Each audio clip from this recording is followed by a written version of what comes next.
Hey, I'm Brian and this will be a Q&A video. I haven't done one of these in a while, actually not since I had like 3,000 subscribers. That's a lie, because this is the second time that I'm recording this. Anyway, I asked you if you wanted to see another Q&A and you said yes, so this is all of your questions from YouTube, YouTube Stories and Twitter answered. Let's go. How old are you? I'm 20. What phone do you use right now? Well, I'm using the OnePlus 8 Pro and I really enjoy this phone. The 120Hz display is awesome and I'm also really happy that I can finally get wireless charging and a truly great camera in a OnePlus phone, but it's probably overkill for most people and most would be fine with something like an iPhone 11 or a OnePlus 7T, which I also said in my review. What do you think of the Pixel 4a?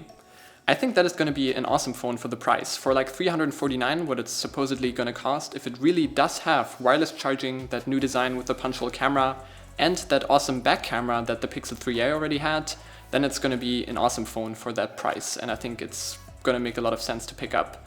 But I'm also interested in what OnePlus comes up with their new budget phone. That could be an interesting competitor. What are your thoughts on WWDC? I think the new iOS updates are really awesome. We now finally have an app drawer, widgets, and reorganizable home screens, which is super awesome. Unfortunately, none of that works on the iPad, which is a huge bummer. I already installed the beta and none of that really works on the iPad anyway. But I'm also pretty interested in what Apple does with the new ARM Macs. They didn't really show any performance graphs on stage, so I'm not sure how much higher the performance is actually gonna be. But I think what they have done with the iPad so far, it's going to be pretty interesting what they can do with the thermal envelope of a Mac with those chips. And when in 2 years we know how performant these Macs are, it might be interesting to see what Microsoft does to respond. What's your opinion on the OnePlus 8 Pro display issues? Should I go for the 7 Pro or 7T Pro and save money? Well, I think that the display issues on the OnePlus 8 Pro are not that big, not as big as some people make them out to be. I don't have any, and none of my reviewer friends have any of those issues either, so I wouldn't necessarily say that they're as prevalent as they seem on the OnePlus forums, where like a bunch of people post about it, but I think that's also because the people who have these issues are particularly vocal about it. I don't think it's as big of a deal as like the Samsung Galaxy Note 7 exploding or something like that. What's your dream car with an electric engine and on the other hand with a combustion engine? For the electric car, I would probably say Tesla. That's maybe an easy way out, but I have actually ridden in a Tesla before and it's a really awesome car. The acceleration is amazing.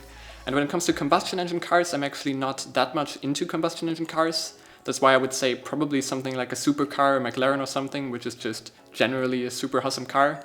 And I would also say that in the future, those supercars are going to be the only combustion engine cars that are really going to be around, because it's not going to make sense for the average person to own a combustion engine car. What camera would you recommend for a student on the go, and what are you studying? Well, for a student on the go, I would have honestly just said your smartphone, but you said that your smartphone camera quality isn't really that nice. So what I would do is something like the Sony RX100, like Mark 5, 6 or 7, whatever you can find for cheap.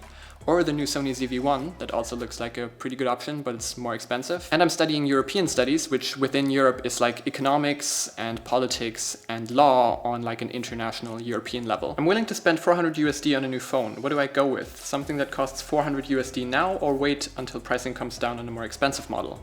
I think that there are a bunch of great options at 400 USD now. You mentioned the OnePlus 7T, which is pretty awesome. And then you can also maybe wait a little bit for the new Pixel 4a that I just mentioned, or even for the new OnePlus budget phone.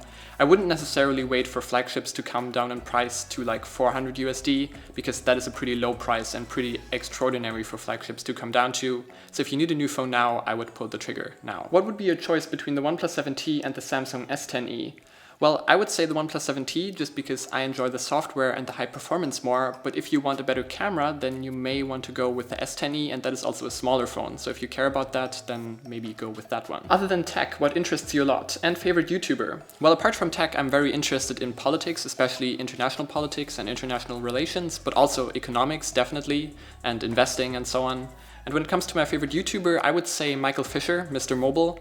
He makes some really awesome videos, and I also really like his stance on ethics when it comes to tech reviews. I also met him at IFA once, which was pretty awesome. Are there any good options for smartphones that are not based in China? Well, I think that highly depends on what you mean by that question, because there are manufacturers like OnePlus who are based in China and they also produce in China. But then there are manufacturers like Apple, who are not based in China, but they still produce in China. So are their phones from China? I don't know. So if you want a phone where neither the company nor the production is in China, then I would say maybe something along the lines of the Google Pixel phones, which are really nice. They're made in Taiwan as far as I know, or Samsung is always a good option.